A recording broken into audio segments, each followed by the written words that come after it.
attacks us with nuclear weapons, danger will come not just from blast or heat or nearby radiation effect, but also from fallout. Fallout, which may occur miles and miles away from the blast. You need to know about fallout, what it is, how to detect it, and what to do to protect yourself against it. Everybody needs to know. Yes, this does mean you.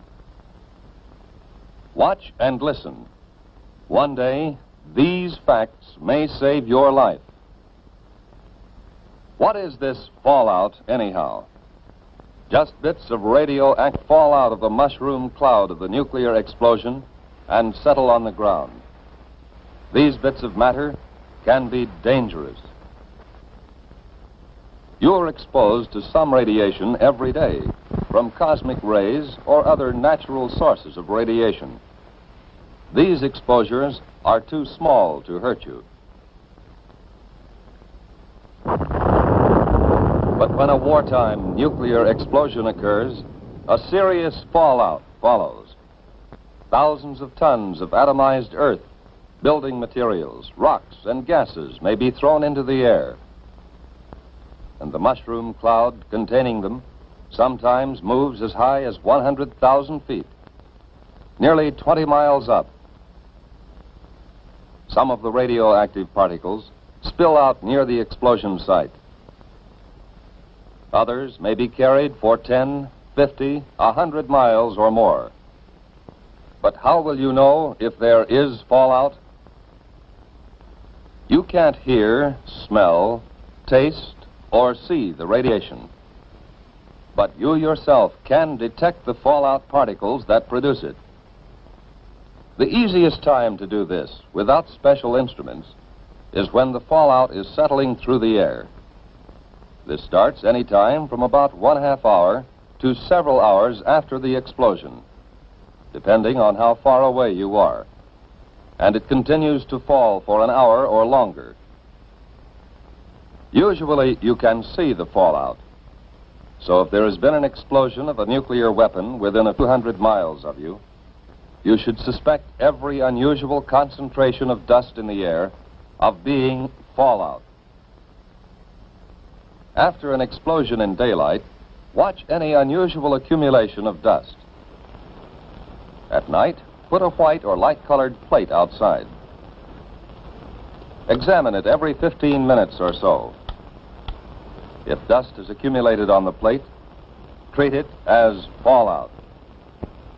The particles in that fallout behave like miniature X-ray machines, sending out radiation in all directions.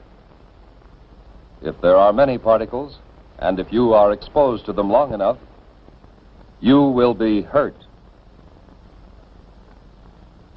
Others will be watching for that fallout, of course. Experts will estimate the probable path and speed of approaching fallout and try to keep you posted. But it may come before you hear any details by radio or otherwise.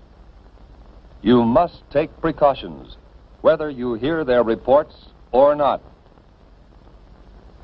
If radio stations are operating, you will hear reports, especially on the Conelrad frequencies 640 or 1240 on your AM dial.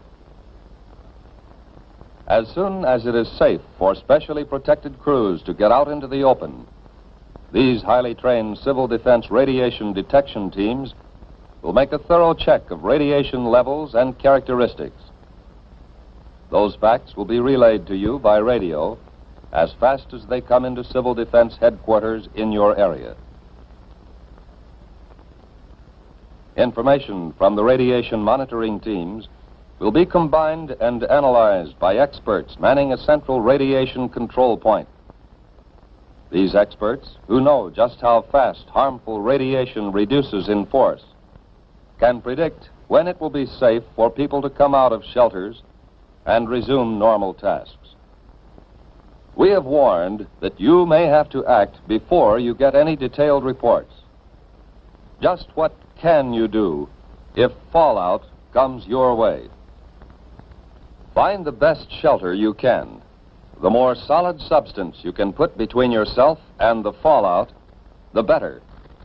But an ordinary frame house with windows closed will give considerable protection. In a house, it's best to get on the floor, away from doors and windows. Or if you can, find a location with additional walls in the center of the building. A basement is even better if the house has one. Large buildings, such as apartment or office buildings, give good protection. The thick, heavy masonry of their walls and floors makes it hard for radiation to get through. Basements, inside rooms, or corridors on the lower floors are safest. The basement of any house or building will become a good improvised shelter if you block the windows with sandbags and place other sandbags on the floor above the shelter area. If you don't have sandbags, thick, solid layers of books, magazines or newspapers, or even a series of file cabinets standing close to each other can cut the radiation danger. In some parts of the country, there are storm cellars or outside vegetable storage cellars. They may be used as shelters from fallout. If you plan to use such a cellar or your basement or any other shelter, stock it with food and supplies. To equip and supply your shelter area, you need some of the same things you might take on a vacation camping trip. First, sleeping equipment to fit your shelter area. Folding cots or sleeping bags and blankets. Then, food and water. There should be at least a 2-week supply. You'll want plenty of fruit juices and lots of your family's favorite canned foods. The drinking water supply should be rotated often to be sure it's fresh. And don't forget such basic needs as sugar, salt, pepper, and other seasoning that your family ordinarily uses. Now, some equipment. A radio is very important. It should be a battery portable with spare batteries. A transistorized radio is best, as the batteries last longer. Next, you need light in the form of flashlights and a battery-operated lantern. Then, a good first aid kit. Now, plates, cups, silverware. A can opener and a bottle opener are important. Add to these things enough closed containers to take care of garbage and human waste. Especially if there will be children in the shelter, include some books and magazines, paper and pencils, maybe 1 or 2 small, simple games. The best protection of all is the special shelter built according to specifications of your local civil defense organization. This has an air filter to allow ventilation, but keep dust out. And it has at least 3 feet of earth over it. It would be a good idea to go right now to your local civil defense office to secure plans for the type of shelter you want, and then to get busy on construction. Plans are simple, using standard materials. So maybe you can do the job yourself. But all this special shelter talk won't help very much if you are caught way out on the open road. If that happens, keep driving until you see a building, which may be a house or barn, church or school. Drive as close to the building as you can. Then get yourself and your family out of the car and take cover in the building. If you live on a farm and have sufficient warning, get your animals under cover and give them enough food and water to last several days. And if you can, cover any piles of hay or harvested crops that may be outside. If the explosion has been some miles away, you will have time to fill tubs and other containers with water before fallout arrives. All locations where outside dust does not penetrate will be safe storage points for water.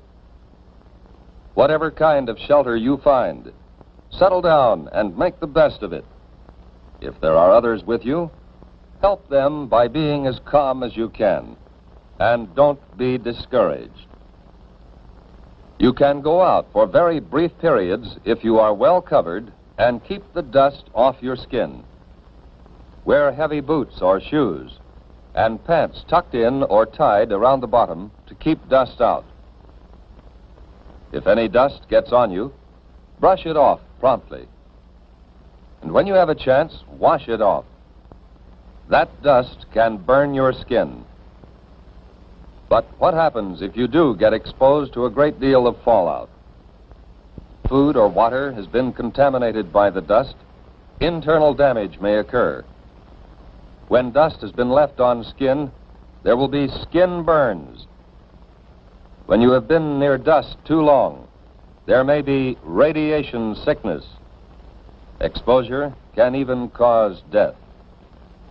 If you have had considerable exposure, you will vomit and grow weak. But after a few hours, this sensation will pass, and by the next day, you may have had the last of it. Even if you have been exposed to excessive fallout, you may eat and drink just as you normally would. But don't force yourself. Whether you have had these symptoms or not, if Civil Defense radio announcements have said that radiation has been high in your section, keep an eye on your condition for the next few days. Watch especially for these developments in the 2 weeks following exposure. Return of nausea, sore throat, bruise spots developing without any known reason, loss of hair.